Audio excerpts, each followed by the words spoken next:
So it started, I think, with the arrest of Satyendra Jain ji. And मुझे लगता है कि ये स्ट्रैटेजी उनकी शायद रही होगी कि जो भी अरविंद केजरीवाल के सिर्फ आईज, ईयर्स, आर्म्स, हैंड्स, जो पूरी टीम है, कि अगर हम उस टीम को डिकैपिटेट कर देंगे तो हो सकता है कि काम रुक जाए. टेबल में बैठे होंगे बीजेपी के 3-4 लोग बड़े बड़े, बोले यार अब केजरीवाल को बेईमान साबित करने का क्या तरीका. किसी ने आइडिया दिया होगा कि कुछ घोटाला, बोले यार कोई घोटाला कैसे, कोई चिपकेगा नहीं इस आदमी पे. दिल्ली के स्वास्थ्य मंत्री सत्येंद्र जैन को ईडी ने हिरासत में लिया. एनफोर्समेंट डायरेक्टरेट ने सबसे पहले अरेस्ट होने वालों में मैं था. ऐसे तो कोई कर्म किए नहीं थे कि जेल चले जाएं. फिर मैंने कहा ऐसे कर्म भी नहीं किए थे मंत्री बन जाए.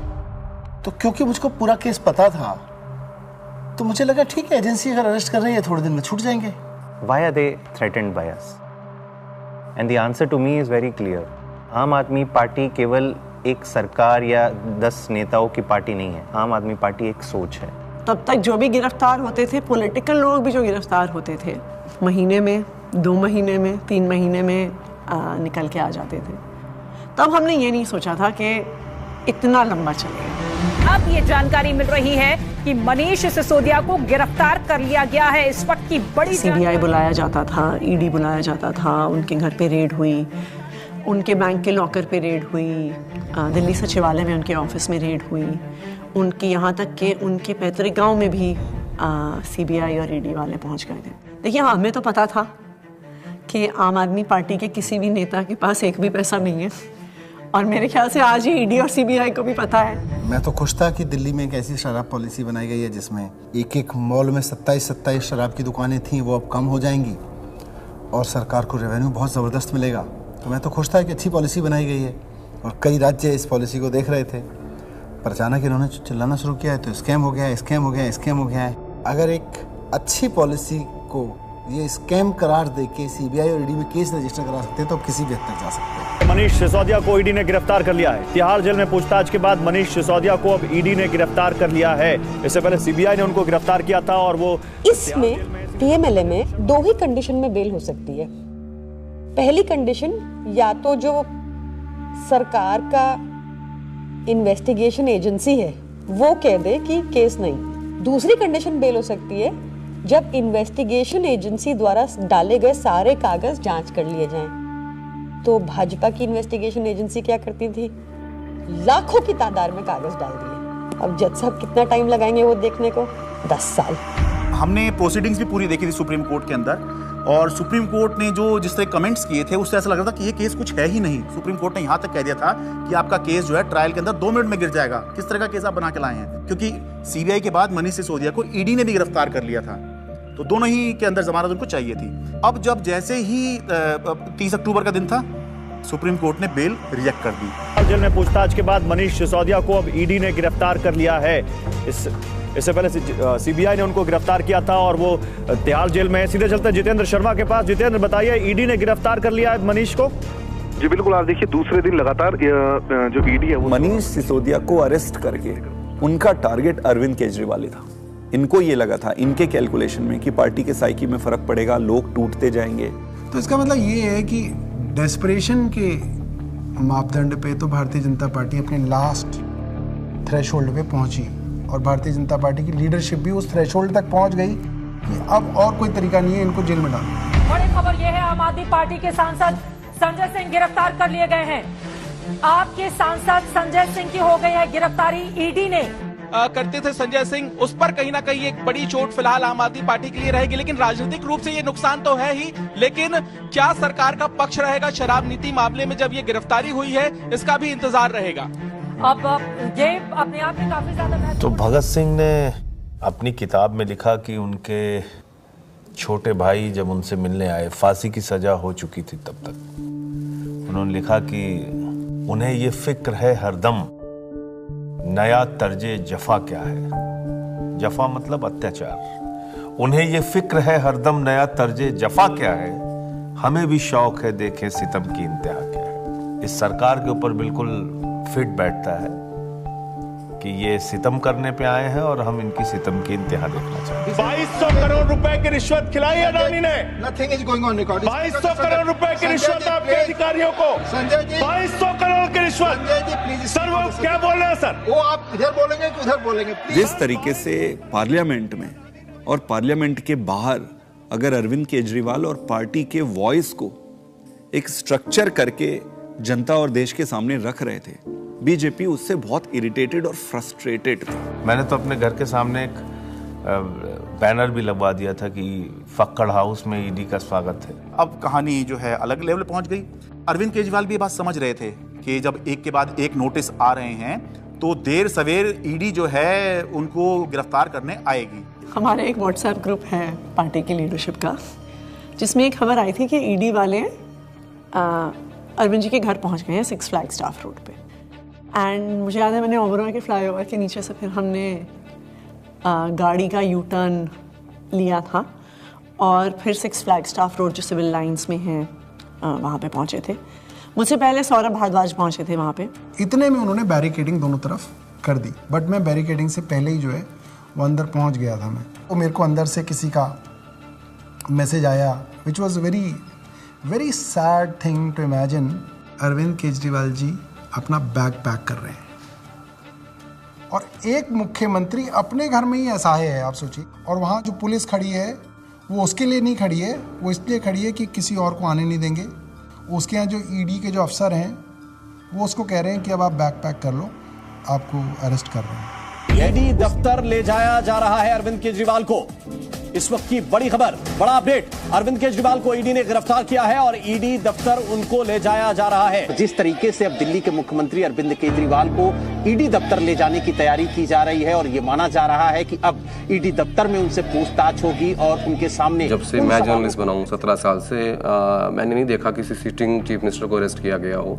तो मेरे मन में एक बात अंदर से आई कि पार्टी खत्म नहीं होने दी, सरकार नहीं खत्म होने दी।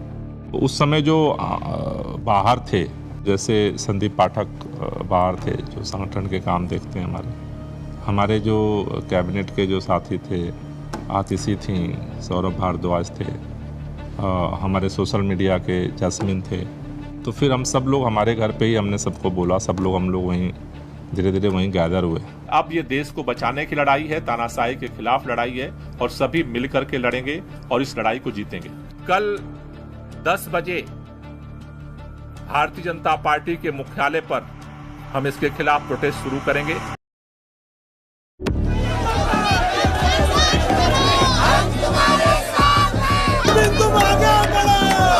सबसे पहले मैं पहुंचा वहां, हुआ ये कि लोग पार्टी ऑफिस चले गए और हम और दुर्गेश पाठक जी जो आईटीओ वाला चौराहा है उस पर रुक गए।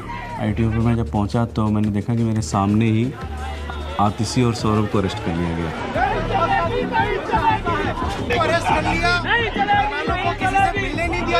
कोई वहाँ पे प्रोटेस्ट करने आता, 4 लोग सड़क पे बैठते, 4 लोगों को बस में बिठाते, बस भेजते।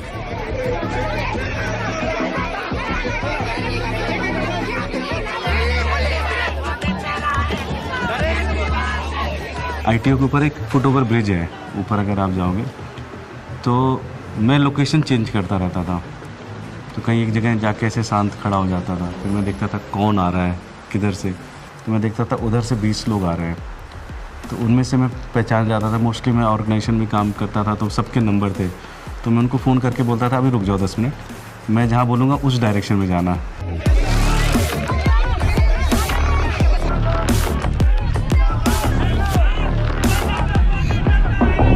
कोई एक डिक्टेटोरियल लीडर है और वो चुनाव से पहले सारे ऑपोजिशन के नेताओं को गिरफ्तार करा लेता है और फिर कहता है कि जी मुझे तो 99% वोट्स आ गए, मैं popularly and democratically elected leader हूँ।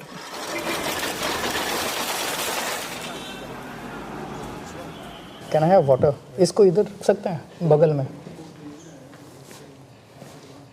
इस टेबल को इधर रख दीजिए। 2013 में सबसे पहले लोगों ने हमें वोट क्यों दिया? हम तो कुछ भी नहीं थे, कभी कहीं सरकार नहीं चलाई थी, हम तो ये भी नहीं कह सकते थे हमने ये काम करके दिखा दिया हमें वोट दो।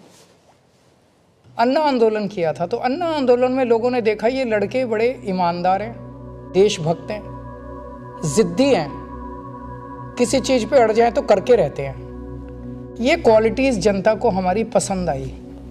इस क्वालिटी को वो ख़त्म करना चाहती थी बीजेपी, तो उन्होंने कीचड़ फेंकना चालू किया, करप्शन किया, केजरीवाल ने पैसे खाए, एक ताना बना बुना गया, लोगों को ज़बरदस्ती करके स्टेटमेंट्स दिलवाए गए, प्रेशराइज कर करके हमारे खिलाफ झूठे बयान दिलवाए गए।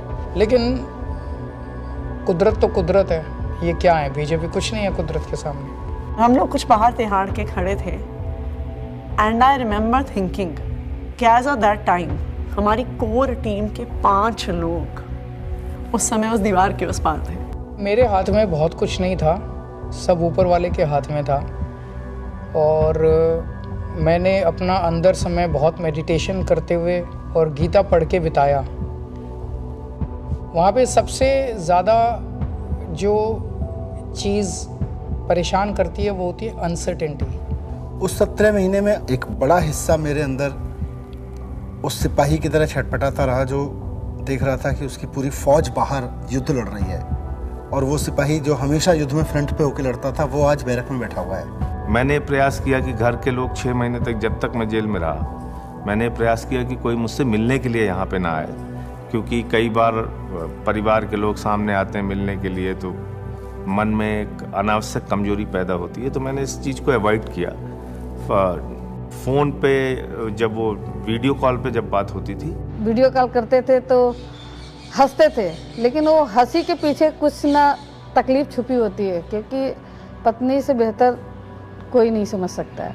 लेकिन हम लोग को लगता है चलो वो अगर दिखा रहे हैं तो हम लोग को भी ऐसे ही दिखाना है। तो हमारे जैसे बच्चे भी आ गए थे, तो सारे लोग सब हैप्पी फील करते थे कि पापा हम लोग ठीक है, आप परेशान मत होना और आप ठीक से रहो। एक बारी ना कपिल मिश्रा ने आरोप लगाया था 2 करोड़ का कि सत्येंद्र जैन ने अरविंद केजरीवाल को 2 करोड़ की रिश्वत दी। तो मेरी बेटी स्कूल में पढ़ती थी, तो उसका नाम स्कूल में 2 करोड़ ही रखा गया था। तो बच्चों के लिए बहुत, मुझे लगता है ये दौर ऐसा चल रहा है जिसमें कि बच्चों को भी स्पेयर नहीं किया जा रहा है। फैमिली के अंदर अभी तक क्या होता था कि अगर पॉलिटिक्स है तो 2 पॉलिटिकल पार्टीज़ के बीच में, अपोनेंट्स के बीच में, उसमें फैमिली इन्वॉल्व नहीं होती थी। अब थोड़ा सा लेवल कुछ ज़्यादा ही नीचे आ गया है। नहीं, जब जेल में था तो परिवार को तो मिस नेचुरली करते ही हो आप, और विशेष रूप से जब आपकी वाइफ बीमार हो, आपका बेटा भी केवल कॉलेज में पढ़ता हो। तो उसने एक चिट्ठी लिखी, उसमें उसने बोला कि अगर आप इस वक्त मेरी चिंता करोगे, अगर आप इस वक्त इस बात को लेके चिंता करोगे कि मैं परेशान हूँ, तो फिर ये मेरी देशभक्ति पे सवाल है। तो मुझे लगा यार बेटा तो बड़ा हो गया। आपने अगर मेरी चिंता में जरा भी वक्त जाया किया तो फिर वो मेरी देशभक्ति का अपमान होगा। That would be a insult to my patriotism, कि अगर मैं देश के सबसे अच्छे शिक्षा मंत्री को ये विश्वास नहीं दिला पा रहा कि आप अपना काम करो, मैं यहाँ पे एकदम सेट हूँ, आपको मेरी चिंता बिल्कुल करने की जरूरत नहीं है, तो that would be an insult to my patriotism and I felt that, I even feel that today. Phone आता था, 5 मिनट का फ़ोन होता था वो डेली जो आता था, तो उसमें ऐसा तो नहीं है कि मैं ये कह दूँ कि मैं बीमार बहुत हूँ या मैं कुछ भी हूँ, हाँ सब ठीक है, खाना खा लिया, हाँ इतना होता था। जो ड्रेडेड क्रिमिनल्स होते हैं ना, उनको सोलिटरी कन्फाइनमेंट में 2 हफ्ते से ज़्यादा नहीं रखते, उसको इनह्यूमन माना जाता है। तो मुझे लगातार कई महीने तक सेकेंड फेज़ के अंदर सोलिटरी कन्फाइनमेंट में रखा गया। सॉलिटरी कन्फाइनमेंट में आप जेल ऑफिसर्स और मेडिकल स्टाफ, इनके अलावा आप किसी से बात नहीं कर सकते। सो आई वॉज ऑल अलोन। आपको चाहिए कोई बात करने के लिए, गप्पे मारने के लिए, अपने मन की भड़ास निकालने के लिए, कुछ भी बोलने के लिए, वो अलाउड नहीं था। मतलब 2 जालियों के बीच में से बात करें, शीशा लगा हुआ है, इधर से फोन पे मैं उधर से हूँ, एक चीफ मिनिस्टर हूँ, दूसरे चीफ मिनिस्टर से मिलने आया हूँ, सिटिंग दोनों। जेल नंबर 1 में मैं था, जेल नंबर 2 में अरविंद जी थे, उसके बीच में एक दीवार ही थी। कभी कभी लगता था आवाज़ दो जोर से तो हो सकता है पहुँच जाए उधर। कई बार जेल के अंदर जब ऐसे मौके आते थे, ऐसे मोमेंट्स आते थे जब आदमी कमज़ोर फील करता था, तब मुझे लगता था यार मनीष की तरफ मैं सोचता था कि मनीष को 1.5 साल हो गया, उसकी तो वाइफ भी इतनी बीमार है, वो नहीं टूटा, सो हमें भी हिम्मत रखनी है। ये बड़ा वो था कि उन्होंने मेरी दवाइयाँ रोक दी। 15 दिन के लिए मैं शुगर का पेशेंट हूँ और 10 साल से मैं इंसुलिन पे हूँ, और 15 दिन उन्होंने मुझे इंसुलिन दी, मेरा शुगर 350-400 पहुँचने लग गया। जब जयप्रकाश नारायण इमरजेंसी के दौर में जेल गए थे, जब वो जेल गए थे उनकी दोनों किडनी ठीक थी, और 4 महीने बाद जब वो जेल से बाहर आए उनकी दोनों किडनी खत्म हो चुकी थी। Mr. Kejriwal, in fact, wrote to Tihar jail authorities alleging that he was not being administered insulin despite flagging his peaking sugar levels. ये जेल वाले कहते थे कि इंजेक्शन नहीं देंगे, प्रिस्क्राइब नहीं है। पता नहीं कितने साल से वो इंजेक्शन ले रहे थे, सब प्रिस्क्राइब्ड था। भारतीय जनता पार्टी के कहने पर अरविंद केजरीवाल जी की इंसुलिन रोके हुए हैं। ऐसा लगने लगा कि यार क्या ये जेल में रख के इनको मारने का प्लान बना रहे हैं। क्योंकि पॉलिटिक्स एक अलग होती है, लेकिन पॉलिटिक्स का मतलब ये नहीं होता है कि मैं आपको निपटा ही दूंगा। तो ये इंसुलिन वाली बात जो है ये तो निपटाने वाली बात है। विरोधी होते हैं राजनीति में, लेकिन दुश्मन नहीं होते।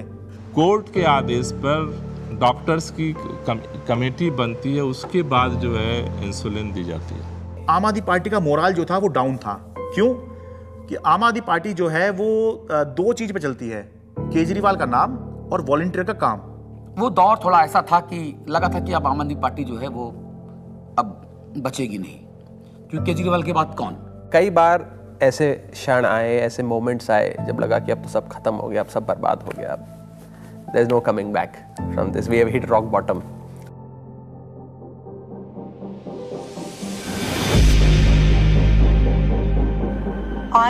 I really admire her for her strength. वो खुद पब्लिक डोमेन में आई पहली बार। मुझे लगता है कि शायद रामलीला मैदान में जब उन्होंने बोला होगा, that was probably the first time that she ever gave a political speech. सभी भाइयों, बहनों, माताओं, बुजुर्गों, आप सभी को मेरी राम नाम। अच्छा, ओके। मेरे को तो समझ नहीं आ रहा था अरविंद कैसे संभालते हैं। मैं तो बार बार यही सोचती थी कि वो तो हमेशा इसी उसमें रहते हैं। It's such a turmoil, it is not easy. मेरी पत्नी ने आज तक कभी पॉलिटिक्स में पार्टिसिपेट नहीं किया था, कभी वो सामने नहीं आई, आपने कभी उनको नहीं देखा होगा। वो हमेशा शी एंकर्स द हाउस, लेकिन इस दौरान मजबूरी में उन्हें बाहर आना पड़ा, सामने आना पड़ा। कुछ प्लानिंग नहीं थी, इट्स जस्ट दैट कि मैं अरविंद जी से मिलने गई, उन्होंने कहा कि ये मेरा मैसेज पार्टी तक दे दो, क्योंकि ये एप्रीहेंडेड की पार्टी में तो बड़ी खलबली में जो भी है, उन्होंने एक मैसेज दिया और उस मैसेज की मैंने एक वीडियो रिलीज़ कर दी, अरविंद जी का मैसेज। तो वो स्लोली शायद एक एंकरिंग हो गई मेरी, और मेरा एक रोल डिफाइन हो गया, मेरी एक जिम्मेदारी डिफाइन हो गई। और जिस तरह से वो सारे पार्टी के सीनियर लीडर्स से, चाहे वो पंजाब के थे, चाहे वो देश भर के दूसरे राज्यों के थे, चाहे वो दिल्ली के थे, सबसे मिल रही थी, सबको हौसला दे रही थी और सबको एकजुट रखा उन्होंने, वो मुझे लगता है कि काफ़ी काबिल तारीफ़ है। उनके साथ जो है विधायकों की मीटिंग कराई गई ताकि सबका भरोसा बना रहे कि हाँ, घबराने की ज़रूरत नहीं है, अभी भी सब कुछ ठीक है। तो वो संवाद पार्षदों के साथ में, विधायकों के साथ में, मंत्रियों के साथ में, सांसदों के साथ में, ये सब सुनीता केजरीवाल ने ये सब किया। मुझे याद आ रहा है कि मार्च के शायद आखिरी दिन रहा होगा, दिल्ली के अंदर रामलीला मैदान में इंडिया ब्लॉक की एक बड़ी रैली हुई, और वो रैली इसलिए हुई कि एक तरफ अरविंद केजरीवाल को गिरफ्तार किया था, मौजूदा मुख्यमंत्री को गिरफ्तार किया था, देश में ऐसा पहली बार हुआ। दूसरी तरफ झारखंड के मुख्यमंत्री हुआ करते थे, उनको गिरफ्तार किया गया था। तो दिल्ली में आम आदमी पार्टी ने इसकी अगुवाई करी, इस इंडिया ब्लॉक की रैली की, और रामलीला मैदान में बड़ी रैली हुई। और उस रैली का जो अचीवमेंट था कि इंडिया ब्लॉक के सारे बड़े नेता उस एक मंच पर आ गए, अपनी सारी जितनी भी उनकी आपसी विवाद हैं, आपसी मतभेद हैं, जो होता है, होगा भी, पहले भी था, आगे भी होगा, लेकिन उसके बावजूद भी जब अरविंद केजरीवाल की गिरफ्तारी का मुद्दा था, तो उसको लेकर सोनिया गांधी, प्रियंका गांधी, राहुल गांधी, ये तीनों जो हैं उस दिन इंडिया ब्लॉक की रैली में आए, और सारे बड़े नेता जितने गठबंधन में हैं, चाहे वो अखिलेश यादव हों, शरद पवार हों, और उससे जो है एक माहौल बना कि बीजेपी से लड़ने के लिए, या बाद में बीजेपी ने जब ये इंडिया गठबंधन बनते देखा तो एनडीए भी कहना शुरू कर दिया, उससे पहले बीजेपी ही चल रही थी। एनडीए से लड़ने के लिए एक इंडिया ब्लॉक जो है वो अब बन गया है, जिसमें मिलके जो है बीजेपी को चुनौती दे सकते हैं। भारतीय जनता पार्टी इसलिए इस मॉरल वॉर को हार गई क्योंकि हमारे तमाम नेताओं के गिरफ्तार होने के बावजूद भी हम एक दिन भी डिफेंसिव नहीं थे। ये जेल भेज दें, कितने मुकदमे हमारे पे रोज चल रहे हैं, कोर्ट की तारीख आती है, जाते हैं, भुगतते हैं, पुलिस वाले आते रहते हैं, एसएचओ बदलते रहते हैं, रोज मुकदमे होते रहे। आम आदमी पार्टी का जो डीएनए है वो भारतीय जनता पार्टी के आगे झुकेगा नहीं, दबेगा नहीं, रुकेगा नहीं, और आम आदमी पार्टी इसीलिए जिंदा है। एक अहम मुकाम जो था इस संघर्ष का तब आया जब अचानक से 2 अप्रैल को सुप्रीम कोर्ट ने संजय सिंह को जमानत दे दी। संजय सिंह को जमानत मिल गई है। आम आदमी पार्टी के सांसद संजय सिंह को जमानत मिल गई। जश्न का वक्त नहीं है, जंग का वक्त है। संघर्ष के लिए तैयार हो जाओ, जम के लड़ेंगे और लड़ेंगे लड़ेंगे लड़ेंगे। That was the time at which I felt कि शायद हमारी इमोशंस बाहर निकल कर आई। एंड जिस दिन मनीष जी की बेल हुई थी, और मुझे याद है उस दिन I was at a school inauguration. I am not very prone to being, मैं बहुत ऐसे इमोशनल व्यक्ति नहीं हूँ, पर उस दिन तो मैं स्टेज पर ही रोने लग गई थी। मैं एक पब्लिक उसमें थी, इनॉग्रेशन में थी। मनीष सिसोदिया को सुप्रीम कोर्ट से जमानत। इन्होंने स्टडी तो पूरा किया और उन्होंने सीढ़ी भी ठीक बनाई थी, बट वो सीढ़ियाँ ना, इसको ये नहीं पता था कि सारे केजरीवाल के रंग में रंगे हुए।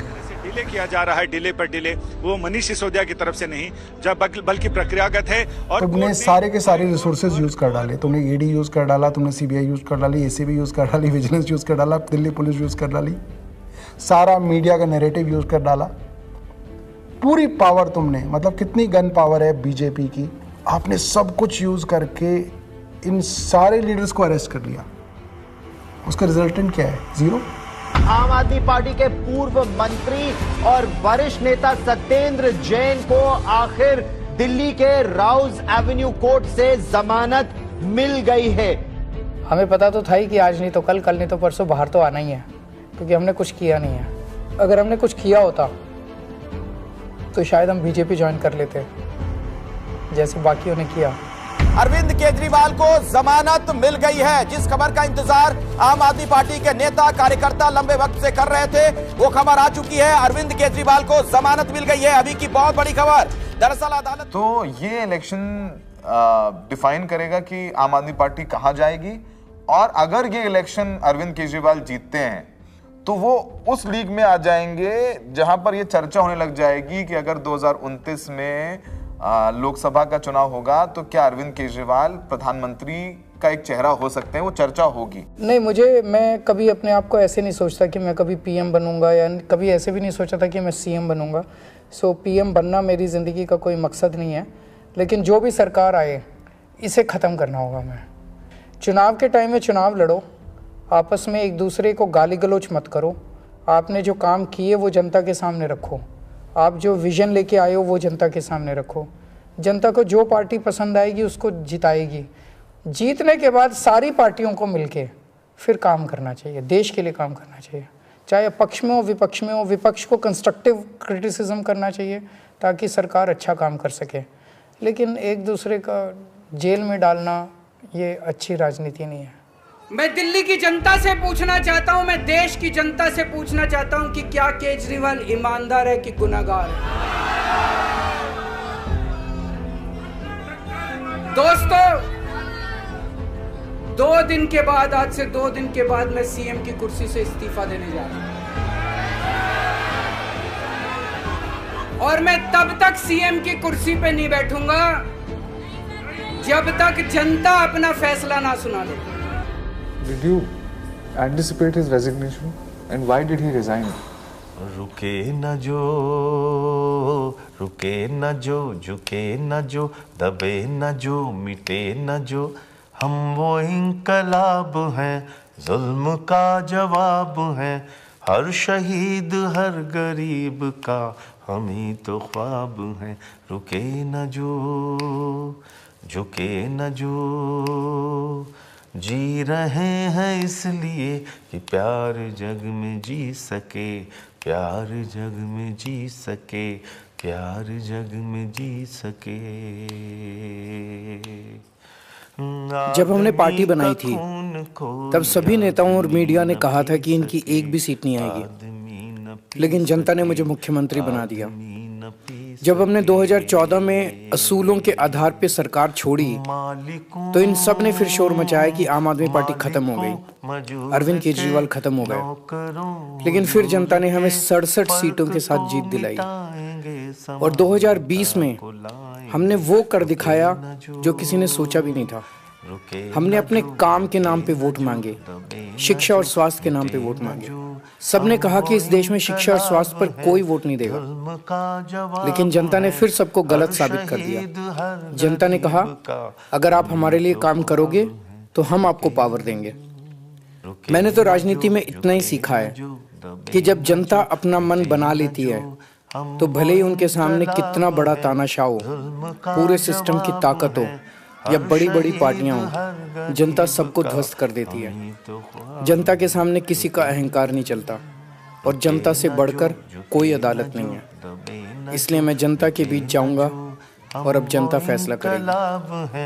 जुल्म का जवाब है हर शहीद हर गरीब का, हम ही तो ख्वाब है रुके न जो।